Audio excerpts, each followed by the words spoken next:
आंखों के बुद्ध पसंद नहीं थे, खुली आंखों के बुद्ध। हमने भगवान बुद्ध को जो 45 वर्ष पैदल घूमे उसको बंद आंखों करके बैठा दिया, ये खुली आंखों के बुद्ध। धन्य हो बेटे, बहुत साधुवाद, बहुत ही अच्छा लग रहा है, बहुत ही अच्छा है, बहुत अच्छा है।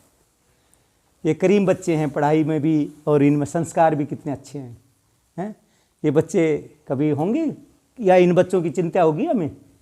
हैं, इनको हम क्या आंख मूंद कर यकीन नहीं कर सकते क्या इन बच्चों पर? लेकिन जो बच्चे आज कितने व्यसन में डूबे हुए हैं जिसकी कल्पना नहीं कर सकते आप। कितना गलत वातावरण वहाँ है जहाँ IAS की कोचिंग लेते हैं मुखर्जी। मतलब खुद को बचाना है। भगवान बुद्ध ने कहा, इस बात पर याद आती है, भगवान बुद्ध ने कहा better lone than in a bad company, बुरी संगति से अकेला भला। और दूसरा उन्होंने प्रसंग दिया है कि एक बार भगवान बुद्ध भिक्षु संघ के साथ बैठे थे जेतवन विहार में, तो आनंद उनके प्रिय शिष्य थे। आनंद ने कहा भगवान कल्याण लोगों की संगति आधा श्रेष्ठ जीवन है। तो भगवान बुद्ध कहने लगे नहीं नहीं आनंद, ऐसा न कहो, कल्याण लोगों की संगति आधा नहीं पूरा ही श्रेष्ठ जीवन है। तो मैंने बच्चे को कहा कि बेटे या तो आप अच्छे लोगों की संगति करना, अच्छे बच्चे रखना, नहीं तो अकेले रहना। वो बच्चा कई दिन तक अकेला रहा और आज 2 बच्चे जो उसके साथ आए, हम भी गदगद हैं। अब उसके कितने अच्छे दोस्त हैं जो बच्चे आज 10 बजे पहुंच गए, सुबह चल करके आए। धन्य हो बेटा, अच्छा लग गया है, बहुत ही अच्छा है, बहुत ही अच्छा है। आपके माँ बाप को भी गर्व है, हमें भी गर्व है। कैसे बच्चे जो कितनी दुर्लभ फ़ोटो ले के आ रहे हैं, तो कितना गदगद हैं हम। ये है संस्कार। इससे हमें लगता है कि सब कुछ मिला हमको, है सुजाता भाई? ये देख लेना आप धमकी गरिमा को रखते हुए। तो हम उस महान मंगल दिन को, बेटे बस 5 मिनट दे दे, मैं आपको थोड़ा सा बता दूं, फिर हम अपने कर लेंगे। बैठो तुम, मैं बताना चाहता हूं आज का ये थोड़ा सा बता दूं, ये बच्चे भी उससे लाभान्वित हो जाएं, क्योंकि ये सोचेंगे कि पापा क्या बताना चाह रहे हैं, कि भैया ऐसा क्या चक्कर है, आज 20 नवंबर 6 दिसंबर क्या पुकार रहे हैं। मैं भी पहली बार मना रहा हूँ, ये जो दिन है इसको मना रहे हैं पहले बार। तो मैं बता देता हूँ ये बच्चे ताकि इससे पढ़ जाएँ। देखो ऐसा है, इसमें हमारा थोड़ा सहयोग देंगे दीपक भी और देंगे यश भी। 20 नवंबर 1956 का जो जिक्र है, भाई कितने लोगों को पता है? जो बौद्ध हैं, पहले जो बौद्ध हैं वो हाथ उठाएं। 20 नवंबर 1956 का की जानकारी आप लोगों को है? 20 नवंबर 1956 है क्या? 20 नवंबर 1956 है क्या? है सर? 20 नवंबर 1956 पूरे विश्व को काठमांडू से बाबा साहब ने अपना बौद्ध सम्मेलन में भगवान बुद्ध को बारे में उन्होंने संबोधन दिया था। बहुत अच्छा है, बहुत अच्छा। आप अपना सिंगल द्वीप की यात्रा का भी थोड़ा सा, बिल्कुल थोड़ा संक्षेप में ही बताइए, जैसे भी डॉक्टर साहब भी, आप भी और विजय बौद्ध भी अपने संस्मरण बताएंगे या जो भी कुछ अपना वक्तव्य देना चाहें अपना देंगे। पर मैं थोड़ा सा कंक्लूड, क्योंकि बच्चे मैं इनको जानबूझ के, क्योंकि इजाज़त है नहीं बच्चों को, तो छूट है ना, क्योंकि सवेरे इस बच्चे का पेपर है आनंद का, तो ये क्योंकि ये 10 बजे आगे थे। तो बच्चों क्या है ये जो महत्वपूर्ण दिन है जिनकी मैं बार बार चर्चा कर रहा हूँ कि भाई ये क्या है। पहले था 14 अक्टूबर 1956, हम बौद्ध क्यों बने, ये दूसरा है 20 नवंबर। हाँ, ये इधर से ये हम बौद्ध क्यों बने, ये है जी, हाँ ये काठमांडू का नहीं, ठीक है, दोनों ठीक सही। देखो ऐसा है, ये 2 महत्वपूर्ण लेक्चर डिलीवर किए बाबा साहब ने, एक तो नागपुर में दिया और एक काठमांडू में दिया। यदि आप लोग केवल ये 2 लेक्चर पढ़ लें, ज़्यादा मत पढ़ो, सिर्फ आप लोग केवल ये 2 लेक्चर पढ़ लो, मतलब ज़्यादा कुछ मत पढ़ो, सिर्फ ये 2 लेक्चर जो बाबा साहब ने, एक नागपुर में दिया और एक दिया नेपाल की राजधानी काठमांडू, सिर्फ इतना, और ज़्यादा मत पढ़ो, इन नहीं पढ़ लो, एक एक अक्षर पढ़ लो। 14 अक्टूबर को उन्होंने कहा कि हम बौद्ध क्यों बने, ठीक है। तो बौद्ध क्यों बने ये हम लोगों को बताया, भारतवासियों को बताया कि हम बौद्ध क्यों बने। तो बाबा साहब फिर बने बोधिसत्व। क्या बने बाबा साहब? 14 अक्टूबर 1956 को पहले उन्होंने महाथेरा चंद्रमणि से दीक्षा ली और फिर उन्होंने 10 लाख लोगों को बौद्ध बनाया। और जब उन्होंने अपने भारत के लोगों को 10 लाख लोगों को धम्मोपदेश दिया तो वो बने बोधिसत्व। और फिर वो बने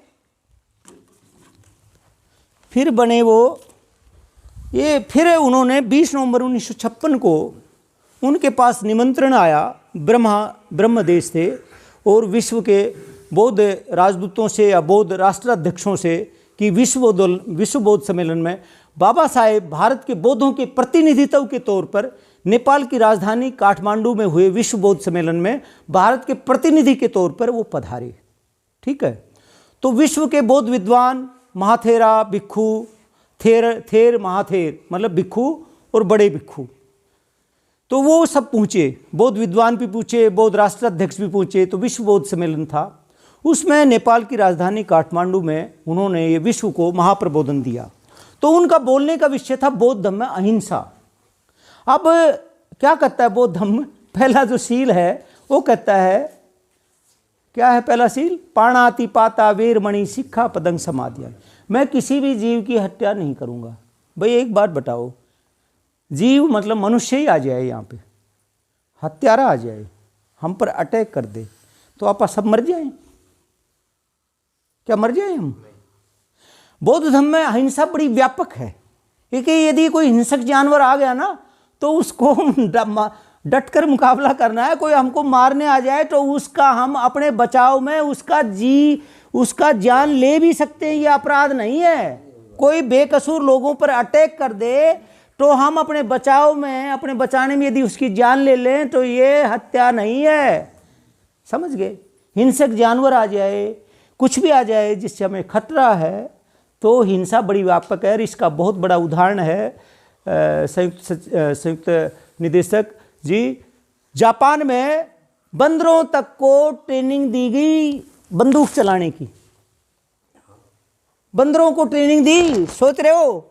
जापान में राष्ट्र की सुरक्षा के लिए, इतना राष्ट्रभक्त देश। और क्या है वो? बौद्ध राष्ट्र। वहाँ भगवान बुद्ध गए, बताओ, भगवान बुद्ध गए वहाँ भगवान बुद्ध के संदेश गए, ठीक है ना। तो विश्व को महाप्रबोधन देख करके उनका बोलने का विषय था बौद्ध धम्म अहिंसा। लेकिन विजय बोध जैसे, और मैं गलत कह गया हूँ, वैसे ही उदाहरण दे रहा हूँ, विजय बोध वो नहीं है। मतलब जो नौजवान जो साम्यवाद से प्रभावित थे, बाई हुक एंड कुक कि हमने लेना है रक्त रंजित क्रांति, तो उन्होंने विश्व के जो लोग नौजवान थे उन्होंने कहा नहीं बाबा साहब, आप साम्यवाद पर और बौद्ध धर्म पर अपने विचार दो। संसार बुद्ध को अपनाए या कार्ल मार्क्स को? बाबा साहेब को विषय था बौद्ध धर्म अहिंसा, लेकिन नौजवान जो लोग थे जो साम्यवाद से प्रभावित थे उन्होंने कहा नहीं बाबा साहब, आप बौद्ध धर्म पे और साम्यवाद पे बोले, भगवान संसार बुद्ध को अपनाए या कार्ल मार्क्स को, भगवान बुद्ध को अपनाए या कार्ल मार्क्स को? तब बाबा साहब सक पकाए और बौद्ध धर्म की गलानी को बचाते हुए उन्होंने विश्व को महाप्रबोधन दिया। कितने बौद्ध लोग जानते हैं इस 20 नवंबर को कोई सेलिब्रेट ही नहीं करता। 20 नवंबर को क्या भारत में सेलिब्रेट किया जाता है? बताइए जरा, कहीं सेलिब्रेशन है? ये मिस्टर बौद्ध साहब, नंद किशोर जी, कहाँ कहाँ खोजे आपने? कई जगह समता सैनिक दल, लखनऊ से, दिल्ली से, अम्बेडकर भवन से, कई जगह मनाया और कई जगह मैंने प्रोग्राम को शूट किया है। इसको जैसे यहाँ कर रहा हूँ इसी प्रकार से। चलो समता सैनिक की बात कर रहे हो, चलो बौद्धों के द्वारा उसके विषय में अगर किया हो तो मुझे ध्यान नहीं है, क्योंकि देखो ऐसा है, क्योंकि यहाँ हैं सब लोग, यदि बात सही हो, समझ में आती हो। अब ये चीज चल रही है, मैं भीमा कोरेगांव का भी जिक्र करूंगा। अरे 20 नवंबर 1956 को जो पर्टिकुलर डे है, क्या उसको मनाया गया? यार कैसी बात कर रहे हो आप? क्या 20 नवंबर को पर्टिकुलर दिन को चर्चा करनी एक अलग बात है। 20 नवंबर को वहां बोल, क्या खाली 20 नवंबर को सेलिब्रेट किया?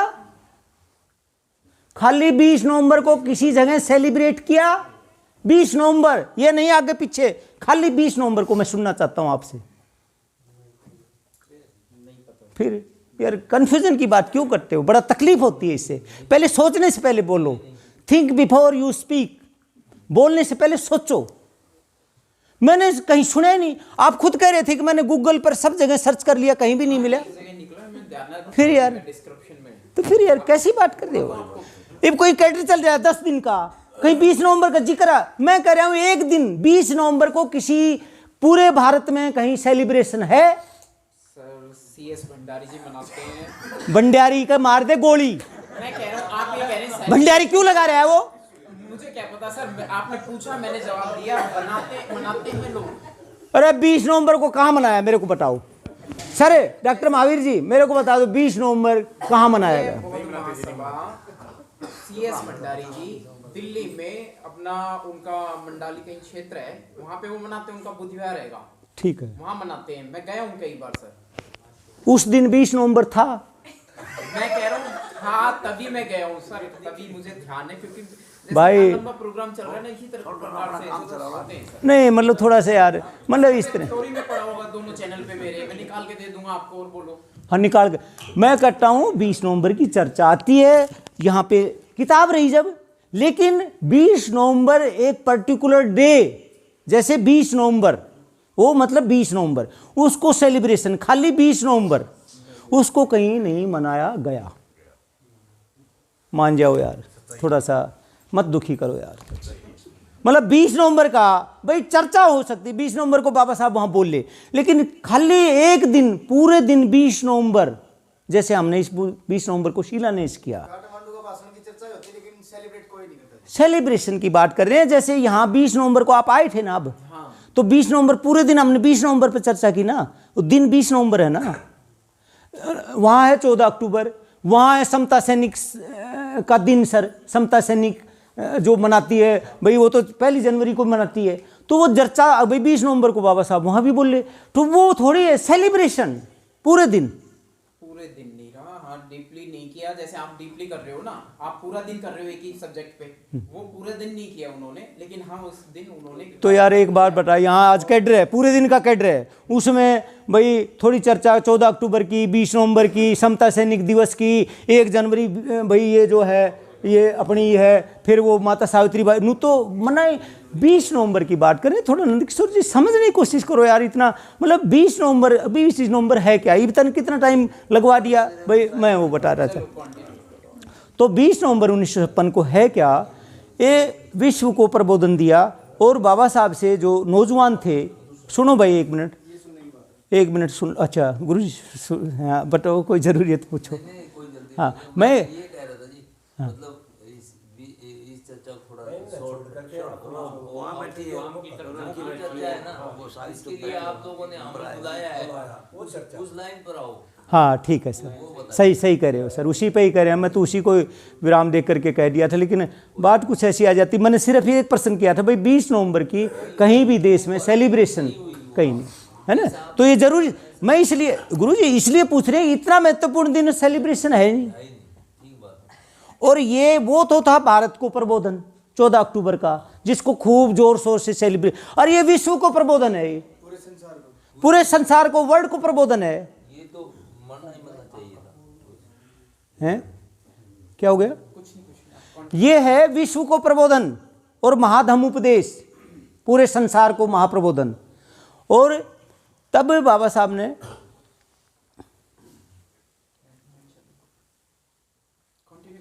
मैं कंटिन्यू तो जब करूँ ना, जब फिर बातचीत, फिर वो फिर बोलूँ कैसे मैं फिर मेरे को भी तो बताना पड़ता है ना, वही बात सोच समझ के